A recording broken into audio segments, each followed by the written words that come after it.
জ্ঞান দুই প্ৰকাৰৰ। একোটা বিষয় সম্পৰ্ক হয় আমি নিজে জানো অথবা সেই বিষয়ে যাৱতীয় তথ্য ক'ত পোৱা যাব পাৰে সেই কথা আমি জানো। যিটো শক্তিয়ে পৃথিৱীখন শাসন কৰে সেইটো হ'ল মানুহৰ আচৰণ। সেই আচৰণ নৈতিক আৰু অনৈতিক দুয়োটাই হ'ব পাৰে। একমাত্ৰ কাম আৰু আদৰ্শতে জীৱন উৎসৰ্গ নকৰিবা। মানৱিক সম্পৰ্কই হ'ল জীৱনৰ শ্ৰেষ্ঠ সম্পদ। সেয়া মই বৰ পলমকৈ গম পালোঁ।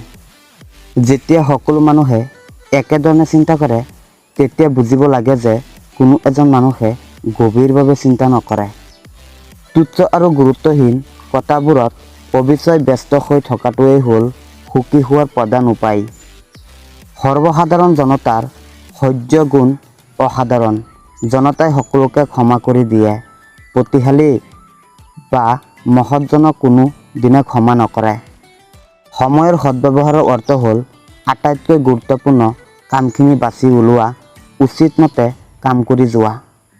হাঁহি হ'ল দেহ মনক প্ৰশান্ত কৰি পৰা এটা মহোৎসৱ আৰু তাৰ কোনো প্ৰাপক্ৰিয়া নাই। জ্ঞানী লোকৰ কেতিয়াবা কিবা ক্ষতি হ'লেও অদৃষ্টিক বিদায় হাত সাৱটি বহি নাথাকে, বৰং আগতকৈ বিপুল উৎসাহৰে সেই ক্ষতিপূৰণৰ অৰ্থহে চেষ্টা কৰে। মহৎ মন এটাই নাৰীক সুন্দৰী কৰি তোলে আৰু প্ৰতিহিংসাই কৰি তোলে অন্ধ। যিয়ে কোনো দিনে ভুল কৰা নাই তেওঁ কোনোদিনে নতুন কামত হাত দিয়াও নাই। মানুহৰ ভুল ভ্ৰান্তিৰ পৰা চৰিত্ৰ জানিব পাৰি। আমি যি জানো সি অতি নগণ্য, আমি যি নাজানো তাৰ সীমা নাই। এতেকে নিজক জ্ঞানী বুলি ভবা অনুচিত। এশজন শিক্ষকে কৰিব নোৱাৰা কাম এগৰাকী আদৰ্শ মাতৃয়ে অকলেই কৰিব পাৰে। মানুহৰ সাহস অনুপাতে জীৱনৰ বিস্তুতি ঘটে বা জীৱন সংকুচিত হয়।